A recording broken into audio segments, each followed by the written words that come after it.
स्वागत दोस्तों एक बार फिर से आपका अपना YouTube channel Pankaj GS study centre में। दोस्तों अभी हम हिंदी व्याकरण का पूरा सीरीज चला रहे हैं। उसमें से पहला वर्णमाला का सीरीज पूरा कंप्लीट कर दिए हैं पार्ट 1, 2, 3, 4 वीडियो के माध्यम से। इसके बाद दोस्तों अगला टॉपिक हम दोस्तों संधि का शुरू किए हैं। संधि में हमने संधि का परिभाषा वगैरह बता दी है, संधि कितना भेद होते हैं बता दिए। संधि का 3 भेद होते हैं, कौन कौन सा होता है दोस्तों? स्वर संधि, व्यंजन और विसर्ग संधि। इन तीनों बताने के बाद दोस्तों हम बता रहे हैं कि कल हम स्वर संधि का परिभाषा बताए कि दो स्वरों के मिल से जो विकार उत्पन्न होता है दोस्तों उसको स्वर संधि कहते हैं।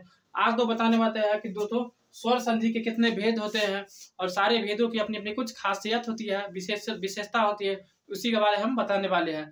तो दोस्तों बताते हैं कि स्वर संधि के 5 भेद होते हैं दोस्तों। 5 भेद इस प्रकार है। पहला होता है दोस्तों दीर्घ स्वर संधि, दूसरा होता है वृद्धि स्वर संधि, तीसरा होता है गुण स्वर संधि और चौथा आता है यन स्वर संधि और पांचवा आता है दोस्तों अयादि स्वर संधि। इस प्रकार स्वर संधि दोस्तों जो है टोटल 5 भेद होते हैं, हर एक की अपनी अपनी खास विशेषता होती है। तो चलते हैं आज पहला जो स्वर संधि का भेद है दोस्तों वो है दीर्घ स्वर संधि। तो जानते हैं दीर्घ स्वर संधि क्या होता है दोस्तों।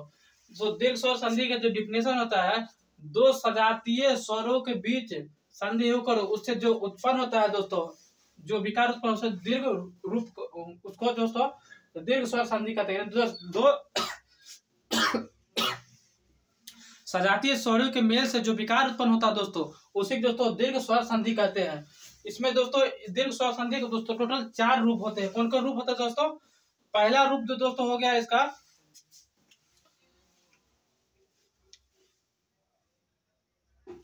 पहला रूप दोस्तों इसका हो गया अ का फॉर्म, यानी अ प्लस आ मिलकर दोस्तों आ होता है, आ प्लस अ मिलकर आ होता है, अ प्लस अ मिलकर आ होता है, आ प्लस आ मिलकर आ मिलता है। यानी पहला इसका फॉर्म यही होता है, यानी अ प्लस आ मिलके ही आ बनता है।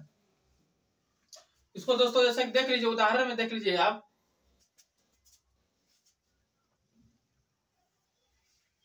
जैसे दोस्तों ये हो गया आपका ज्ञानाभाव। ज्ञानाभाव का दोस्तों जब संधि विच्छेद आप कीजिएगा तो होता है ज्ञान प्लस अभाव। ज्ञान दोस्तों ज्ञान में 9 में देखिए, 9 में क्या है? अ है। क्या है? अ है। अभाव में क्या है? अभाव में दोस्तों अ वाकर वो है, तो इसको अ निकाल दीजिए दोस्तों। इसका भी 9 में जो है अ है, तो अ प्लस अ मिल क्या मिला? आ हुआ, यानी उसको मिला जाता है ज्ञान जो अभाव, ज्ञानाभाव पूरा हो जाता है, यानी अ प्लस अ मिलके आ हुआ। तो पहला रूप दोस्तों इसका हो गया ये फॉर्म आपको दोस्तों याद रखना पड़ेगा, ठीक है।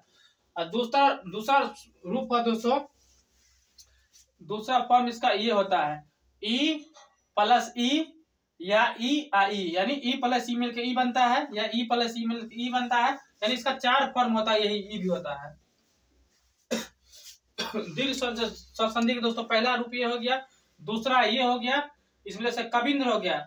कविंद्र का जब संधि विशेष दोस्तों कीजिए, इसका होगा कवि जोड़ इंद्र, यानी कवि वी में दोस्तों ई है, इसी तरह से ई, यानी ई मिलके ई प्लस ई मिलके हो गया दोस्तों ई हो गया। इसका दूसरा फॉर्म ये हो गया। तीसरा फॉर्म दोस्तों इसका ये हुआ उ प्लस उ मिलके उ बनता है। जैसे उ हो गया, उ प्लस उ मिलके उ बनता है। इसी प्रकार दोस्तों उ प्लस उ मिलकर भी उ बनता है। जैसे इसे देख लीजिए गुरु उपदेश। जब गुरु उपदेश का संधि विशेष कीजिए दोस्तों होता है गुरु प्लस उपदेश। र में दोस्तों क्या है? गुर, र में उ है, उपदेश उ तो है, तो उ प्लस उ मिल क्या बना? उ बला। इसी प्रकार दोस्तों चौथा फॉर्म जो हो गया एक री वाला फॉर्म होता है दोस्तों, री प्लस री मिल क्या बना? री बना। जैसे इसको देख लीजिए दोस्तों पितृऋण होता है दोस्तों, पितृऋण हो गया, पितृऋण। पितृ में क्या है? त्रि, ऋण में री है ही, तो री प्लस री में क्या बना? री। यानी टोटल दोस्तों 4 फॉर्मूला। पहला फॉर्म ये हुआ, दूसरा फॉर्म ये हुआ, तीसरा उ वाला हो गया, चौथा एक छोटा आता है, ये तो महत्वपूर्ण है भी नहीं लेकिन फिर भी याद कर लीजिए दोस्तों, री वाला फॉर्म है, री प्लस री मिलकर री बनता है।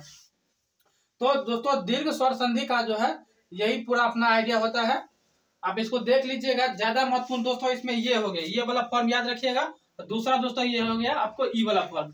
ज्यादा क्वेश्चन दोस्तों इसी पर आता है कि दे देगा और पूछेगा इसका संधि विषय दिया कौन सा संधि है, इसी में दे देगा दोस्तों कि जैसे ज्ञान अभाव, बोले ज्ञान विषय अभाव में कौन सा संधि है।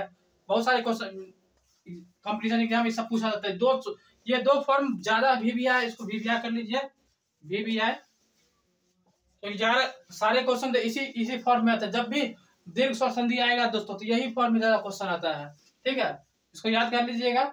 और बाकी अगला जो होगा दोस्तों दीर्घ हो गया, इसके बाद अगला संधि होगा दोस्तों गुण स्वर संधि। गुण संधि आगे वाला जब टॉपिक वीडियो आएगा तो उसमें हम पढ़ा देंगे, ठीक है।